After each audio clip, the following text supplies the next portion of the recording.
많은 사람들이 시편 23편을 꽤 좋아합니다.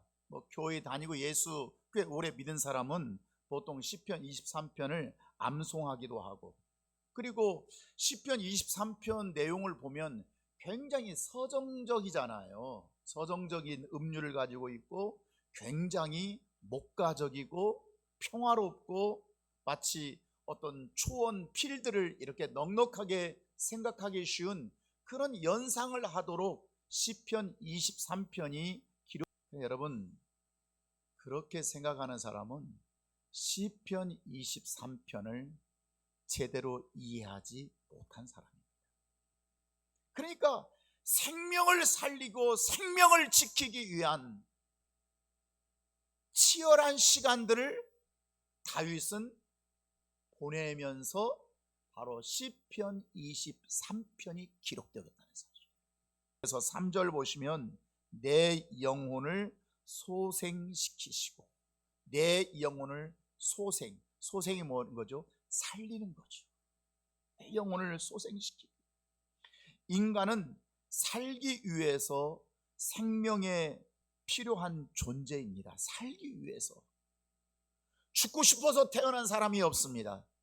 내가 태어나는 순간 뭔가 살기 위해서, 더 잘 살기 위해서, 더 유능하게 실력 있게 살기 위해서 사람이 좌절하고 절망하는 이유가 무엇입니까? 내 뜻대로 안 되니까 절망하는 것이거든요.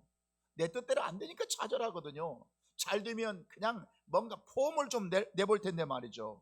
그래서 신명기 30장에서 말씀하시기를, 보라, 내가 오늘 생명과 복과 사망과 화를 내 앞에 두었나니. 내 앞에 뭐가 있어요? 생명이 있고 사망이 있어요. 우리는 이것을 선택하고 살아갈 수밖에 없는 존재라는 거예요. 그러면 생명은 하나님께서 어떻게 우리에게 주시는가? 생명은 첫 번째가 목자를 통해서 생명을 주십니다. 인도자를 통해서. 한번 중요하기 때문에 따라합시다. 목자를 통해서, 인도자를 통해서. 그래서 1절 보시면 여호와는 나의 목자시니, 목자, 내게 부족함이 없. 지금 여호와를 이렇게 표현했던 것은 지금 누구에게면 다윗이 목자거든. 다윗이 목자. 다윗이 양들의 생명을 지키고 양들의 생명을 살기 위해서 치열하게 성실하게 최선을 다했던 것처럼 다윗은 그 속에서 우리 목자 되신 여호와도 이렇게 하셨겠지 라고 하는 자기 연상법을 생각하면서 여호와는 나의 목자라고 고백하는 것입니다. 하나님은 생명을 주실 때 반드시, 하나님이 생명 주실 때 반드시 그가 보내신 예수 그리스도를 통해서 생명을 주십니다. 믿습니까? 이 말씀이 육신이 되어 이 뜻입니다. 말씀이 육신이 되어 우리 가운데 거하심에, 이 말은 바로 예수 그리스도가 아들을 보내셔서 그의 육체 가운데 우리에 보내주신 이유가 뭐예요? 우리의 생명을 살리려고. 아멘입니까? 뿐만 아니라 오늘날 교회는 그리스도를 대신해서 기름 부으신 자를 통해서, 주의 일을 하라고 기름 부어주신 자를 세우시고 목회자를 세우시고, 하나님은 목회자를 통해서 생명 주는 일을 맡기신 것입니다. 난 뭐하는 사람이냐? 생명을 주는 일을 하고 생명을 살리는 일을 하는 것입니다. 믿습니까? 내가 교회에서 돈을 벌고 잘 먹고 잘 살고 호화호식한다면 이건 싹군 목자가 되는 것입니다. 어떻게 해서든지 목회자는 하나님께서 보내신 아들, 그 아들을 통해서 기름 부으시고 세워주신 그 인물을 통해서 생명 주는 일을 해야 되는 것입니다. 믿습니까? 사람을 살리는 일을 해야 하는 것입니다. 어떻게 해서 사람 살리는 일을 해야 되는 것입니다. 아멘입니까? 자, 그러면 생명 주는 자가 하는 일이 무엇인가? 생명 주는 자가, 그것은 생명길로 안내하는 것입니다. 생명길로. 다시 말하면 인도자의 역할을 함으로써, 그들을 양들을 잘 인도하는 역할을 함으로써 생명을 얻게 하는 것입니다. 하나님이 아들을 보내실 때 육신만 보내지 않고 말씀이라고 하는 생명길을 주셨어요. 말씀이라고 하는. 아멘입니까? 단순히 성경책이 아닙니다. 이 성경 하나님의 말씀은 이 말씀 안에서 생명을 주시는 길을 우리에게 인도하게 되는 것이죠. 그러니까 생명을 얻는 길은 다른 말로 하면 말씀을 받아서. 아멘입니까? 첫 번째가 뭡니까? 말씀을 받아서 우리가 생명을 얻도록 하는 것이 기독교입니다. 말씀을 받지 못하면, 성경을 알지 못하면 여러분 그것은 생명의 길을 아는 게 아니에요. 난 요즘 이렇게 생각해보면 교인들을 보면 하나님을 어떻게 알 수 있어요? 누가 말 잘하는 사람이 말 잘해서 하나님을 알아요? 여러분, 하나님을 피조물이 알 수 있게 하시기 위해서 하나님 우리에게 성경을 주셨습니다. 무엇을 통해서 하나님을 알 수 있어요? 무엇을 통해서 바로 알 수 있어요? 무엇을 통해서 정확히 알 수 있어요? 성경입니다. 믿습니까? 성경을 알지 못하면 하나님을 알 수가 없는 거죠. 에덴 동산에서 아담과 하와가 생명을 얻느냐 얻지 못할 절대적인 조건이 뭐냐? 그것은 하나님의 말씀을 그가 듣고 있는가 듣고 있지 않는가, 그 하나님 말씀을 들었던 말씀을 순종하고 있는가 순종하지 않고 있는가에 아담과 하와의 생명이 달린 것입니다. 에덴 동산에서 네가 평강을 누리고 생명을 갖고 살 수 있는 비결이 있고 아니면 그런데 생명을 얻기 위해서, 그래서 생명을 얻는 절대적인 조건이 뭐냐? 첫째, 말씀을 받고 있느냐. 두 번째, 순종하고 있느냐. 그들이 불순종할 때 아담과 하와가 에덴 동산의 그 영광과 축복과 생명을, 하나님의 말씀을 불순종해 버릴 때, 선악과를 따먹어 버렸을 때 결국 그들은 생명의 안에서의 쫓겨나 버리게 되고, 에덴 동산을 쫓겨나게 되고, 그 다음부터 그의 인생은 고통과 고난이 따를 수밖에 없었습니다. 우리가 교회 생활과 신앙 생활, 우리가 교회를 다니면서 어떤 사람은 교회 생활이 뭔지 신앙 생활이 뭔지, 대체적으로 교회 다니는 것이 마치 신앙 생활로 착각하는 사람들이 너무너무 많아요.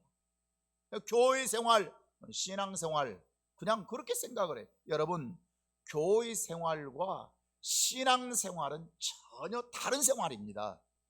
여러분, 교회 생활은 종교 생활을 하고, 종교 생활, 교회 다니는 그 교회 생활은 익숙한 관습에, 예배에 익숙한 관습이 있어요. 기도에 익숙한 관습이 있어요. 습관적으로 기도해요. 교회의 어떤 여러 가지 삶에 있어서 그들이 익숙해요. 여러분, 그러나 중요한 것은 교회 생활하는 사람의, 그 사람의 신앙의 대상은 자기입니다. 나를 위해서, 내가 원하는 삶을 위해서, 내가 이렇게 하고 싶어서, 내가 저렇게 하고 싶어서, 이런 사람에게는 생명이 없습니다. 신앙생활은 뭐 보고 신앙생활하느냐? 신앙생활은 하나님의 말씀대로 사는 생활을 신앙생활이라고 하는 것입니다. 하나님 말씀대로, 그러니까 예배도 하나님의 말씀대로, 기도도 하나님 말씀대로, 전도하고 헌신, 모든 것이 하나님의 말씀대로. 교회 생활은 하나님의 말씀이 없어도 가능해요. 교회 관습에 익숙하면 돼요. 교회 습관에 익숙하면 돼요. 그러니까 신앙생활을 하려면 뭐가 없으면 안 돼요? 하나님의 말씀이 없으면 안 돼요. 자기 생각대로 하는 게 아니에요. 하나님의 말씀을 가지고 신앙생활하는 거예요. 그래서 신앙생활하는 사람은 그 대상이 하나님이에요. 교회 생활은 자기예요. 그렇기 때문에 하나님이 원하시는 삶을 사는 것이 신앙생활이라고 하기 때문에 신앙생활의 속에는 생명이 있게 되는 거예요. 교회 생활은 생명이 없어요. 오늘 수없이 내가 교회 10년 다녀서 20년, 내가 평생 난 모태신앙이야, 교회 생활하는 사람에게는 생명 역사가 나타납니다. 그런데 어떤 사람은 교회 나온 지 얼마 되지도 않았어요. 3개월밖에 안 돼요. 6개월밖에, 1년밖에. 그런데 이 사람은 하나님의 말씀을 받고 신앙생활을 제대로 해버려요. 이 사람은 교회 다닌 지 얼마 되지 않는데 자꾸 생명의 역사가 또 나타나고 또 나타나고 또 나타나고. 왜?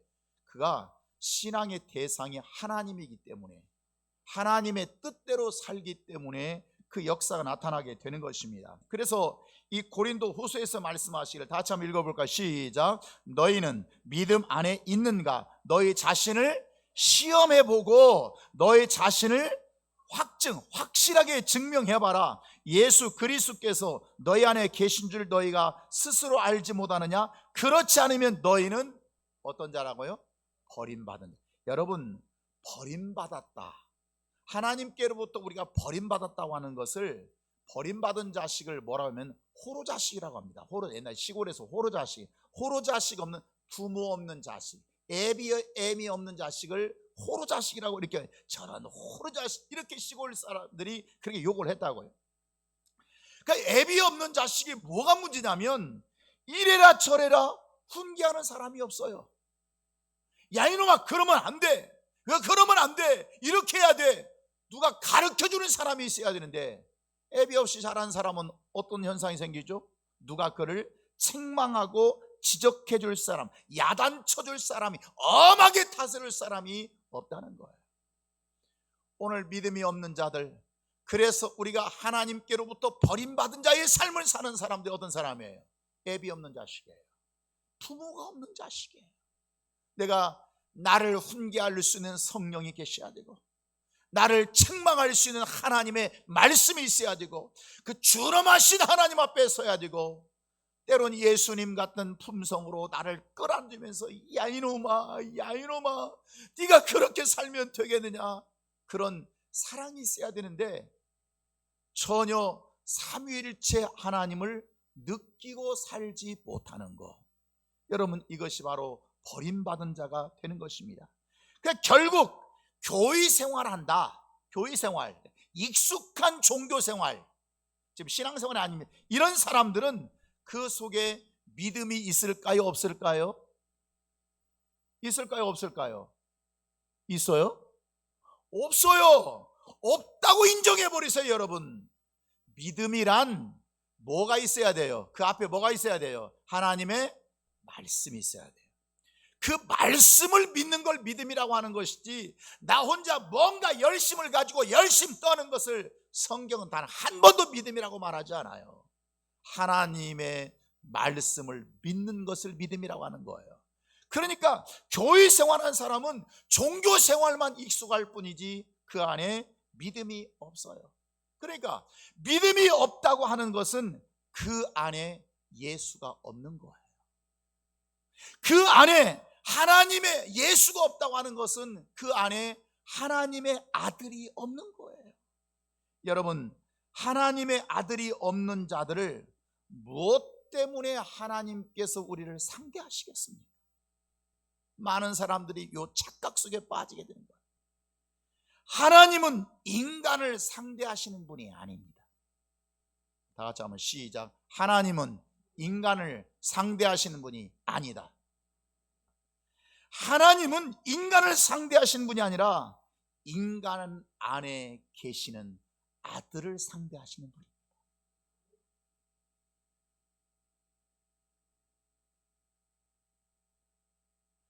그래서 인간이 아무리 잘나고 똑똑하고 많이 배우고 대단해도 하나님은 그거에 별로 관심이 하나도 없습니다. 인간 안에 누구를 상대하신다고요? 그분의 아들. 그분의 아들. 우리가 교회를 다니기 때문에 사랑하시고 역사하시는 게 아닙니다. 교회 생활하는 사람들 다 여기에 착각에 빠져 있는 것입니다. 내가 교회를 다니기 때문에 하나님은 우리를 사랑하시고 우리에게 역사하신다고요? 아니요. 우리 안에 있는 누구 때문에? 아들의 영 때문에 역사하시는 거예요. 믿습니다. 내 안에 있는 그분의 보내신 아들의 영 때문에. 그러면 그 아들의 영이 우리에게 어떻게 나타나느냐? 영이 여기 있나 하는 게 아니고 그 아들의 영이 곧 따라서 하나님의 말씀입니다. 하나님의 말씀이 내 안에 있다고 하는 것은 누구의 영이 내 안에 있다는 뜻이에요? 아들의 영이 내 안에 있다는 말씀이에요. 하나님의 말씀을, 그 아들의 영 곧 하나님의 말씀을 우리에게 주신 이유가 무엇이냐면, 그 주신 이유가 잘 되라고. 여러분, 우리를 잘 되라고 하나님 말씀을 주시겠습니까? 성경 우리를 괴롭히려고 주시겠습니까? 부모가 뭔가 말을 할 때 자식이 잘 되라고 말하겠습니까? 부모를 괴롭히려고, 그 자식을 괴롭히려고 말하겠습니까? 목자가 뭔가 말할 때 양들이 잘 되라고 말하겠습니까? 괴롭히려고 말하겠습니까? 여러분, 잘 되라고 하는 것이지 괴롭히고 싶어서, 해코지하고 싶어서 하는 말이 아닌 것입니다. 부모의 말을 듣기 싫으면 그 자식은 호로자식이 됩니다. 하나님의 말씀을 듣기 싫으면 그 사람은 하나님의 인도를 받을 수가 없게 되는 것입니다. 우리는 하나님의 인도를 받기 위해서라도 하나님 말씀을 들을 수밖에 없는, 들어야 되는 이 믿음 앞에 있게 되는 것이죠. 그런데 중요한 것은 하나님께서 말씀을 주실 때 우리를 지금 괴롭히려고, 해코지하려고, 힘들게 하려고 주시는 게 아니에요. 11조 힘들게 하려고 주시는 게 아니에요. 일주일에 한 번씩과 예배 힘들게 하려고 주시는 게 아니에요. 뭔가 우리에게 살리고 싶어서, 잘 되게 하는 방법이 그 방법이니까 주시는 것인데, 하나님께서 우리에게 말씀을 주실 때 하나님은 직접 주시지 않습니다. 직접 주신, 생명을 얻을 인도자를 통해서 누군가를 전하여서 주신다는 사실. 허물 많은 자를 통해서, 부족한 자를 통해서, 미련한 자를 통해서 하나님은 주신다는 사실이에요. 그 미련하고 허물 많고 부족하지만 하나님이 기름 부어 세우신 자를 통해서 그분을 전하여서 주신다는 사실이에요. 아멘입니까? 이것이 하나님께서 만드신 교회라고 하는 제도인 것입니다. 그래서 그 말씀을 주실 때는 해코지하려고, 힘들게 하고 어렵게 하려고 주시는 것이 아니라 잘되게 하시려고 주시는 거예요. 그런데 그들을 거절하는 순간, 누군가를 통해서, 하나님이 직접 주시지 않고 누군가를 세워서 주시는데 그 말씀을 거절하는 순간 생명의 부족함을 각오해야 됩니다. 내게 생명이 나타나지 않는다는 것, 내게 생명의 역사가 없다고 하는 것을 여러분은 각오해야 됩니다. 그럼 우리가 하나님이 세우신 자를 통해서, 주님이 그 아들을 통해서 세우신 자를 통해서 인도함을 받을 때 어떤 현상이 생깁니까? 2절 다 같이 시작.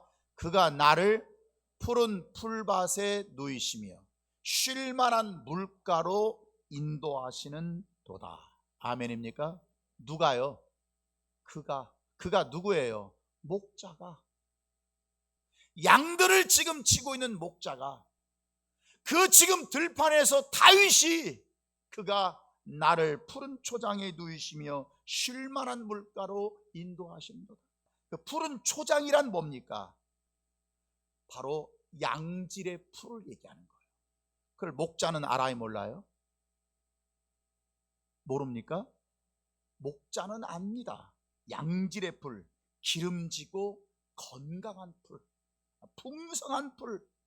너는 이걸, 네가 이걸 먹어야 생명을 얻고 너도 젖을 만들고 새끼를 낳을 수 있는 그 풀을 압니다. 그래서 그 풀은 먹을수록 즐겁고 건강하고 생명이 있어지고 그냥 양들이 그냥 풍성해지고, 목자는 이런 초원을 찾아서 양들을 끌고 가게 되는 것입니다. 쉴만한 물가로 목자는 인도합니다. 그야말로 막 풀을 뜯어먹고 난 다음에 그 쉴만한 좋은 깨끗한 냇가에 가서 그 양의 목을 적시는 양의 입장에서는 더 이상 바랄 것이 없는 상태로 만족감을 얻게 됩니다. 만족감. 그래서 우리는 목자가 인도하는 대로 가야 되는 것입니다. 그러나 푸른 초장과 쉴만한 물가로 인도함을 받지 못하는 것은 교만 때문입니다. 교만. 대단히 교만한, 아무리 해주고 싶어도 교만한 자에게는 어떻게 해줄 길이 없습니다. 교만한 자에게, 말씀을 들어 먹지 않는 자에게 아무리 좋은 말씀을 준비하고 기도하면서 준비하고 영감을 받아서 말씀을 해도 듣지 않는 자에게는, 먹으려고 하지 않는 자에게, 목자의 인도를 따르려고 하지 않는 자에게는 재간이 없습니다. 방법이 없습니다. 여러분, 그래서 교만한 자에게는 늘 쉴만한 물가와 푸른 초장으로 인도함 받기가 쉽지 않은 것입니다. 두 번째, 목자는 양을 생명으로 인도할 때 지팡이와 막대기를 사용합니다. 지팡이와 막대기. 4절 다 같이 한번 읽어볼까요? 시작. 내가 사망의 음침한 골짜기로 다닐지라도 해를 두려워하지 않을 것은 주께서 나와 함께 하시니라. 주의, 따라봐, 지팡이, 주의 막대기. 무엇이 나를 안위하신다고요? 주의 지팡이와 주의 막대기가 나를 지켜주시는 것입니다. 여러분, 도대체 목자의 손에 들려진 지팡이와 막대기가 무엇이길래 그 사망의 음침한 골짜기에서도 두려워하지 아니하고 나를 안위할 수 있단 말입니다. 무엇이요? 지팡이와 막대기. 목자의 음성을 듣지 않고 어느 날 그에게 속삭이는 원수 사탄의 음성이 들리기 시작합니다.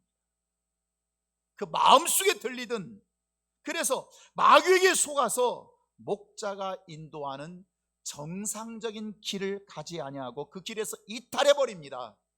그래서 가다가 구덩이에 빠질 때가 있습니다.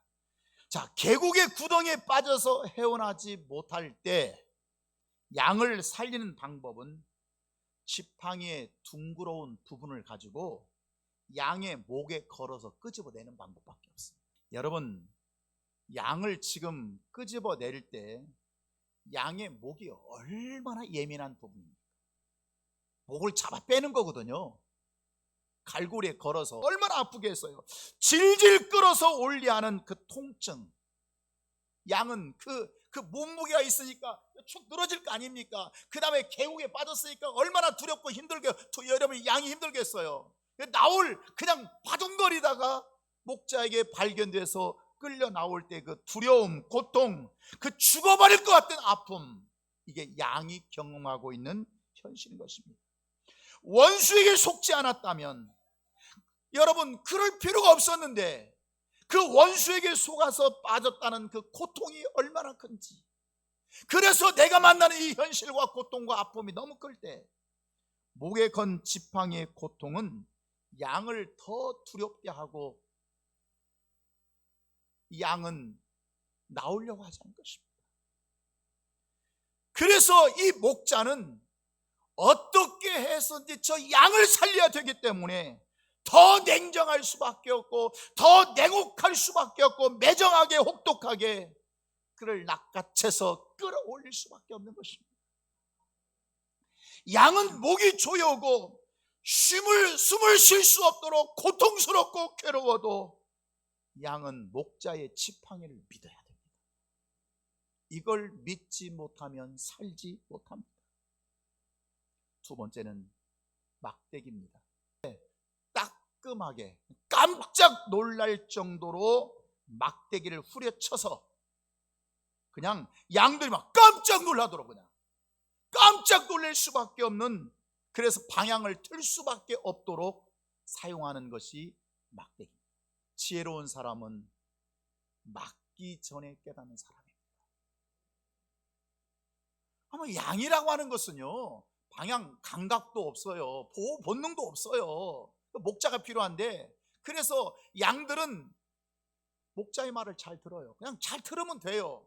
근데 어떤 때 뭐 그러면 좋겠지만 그러지 보다 양 생각에 목자가 저쪽 가지 말라고 할 때 이유가 있는 것이고 위험하기 때문에 가지 말라고 하는데 양 생각에는 아닌데 아닌데 저 풀 너무 좋은데 저거 한번 뜯어먹고 싶은데 그 냄새가 좋아 보이는데, 그래서 가고 싶을 때가 있어요. 뭐 그런 유혹을 받는 것을, 뭐 양의 존재가 그러는 것을, 그러나 여러분, 양의 목자의 음성을 들으면 삽니다. 목자의 음성을 듣지 못할 때는 드디어 막대기를 사용하는 것입니다. 내가 사망의 음침한 골짜기 다닐지라도 해를 두는 것은 주의 지팡이와 막대기를 사용하시기 때문에 두려워하지 않는 것입니다. 주의 지팡이와 막대기를 사용하지 아니하면 그 양은 그대로 죽어갈 수밖에 없는 것입니다. 아픔을 느끼더라도, 고통을 느끼더라도, 오해가 생기더라도 지팡이를 쓸 때는 써야 되고 막대기로 후리칠 때는 후리쳐야 그 양이 사는 길이 되는 것입니다. 그 목자의 인도를 그렇게 받았을 때 믿습니다. 그렇게 받았을 때 비로소 내게 부족함이 없도록 주님은 채워주시고 생명을 부어주시고 은혜를 주시는 분임을 믿습니다.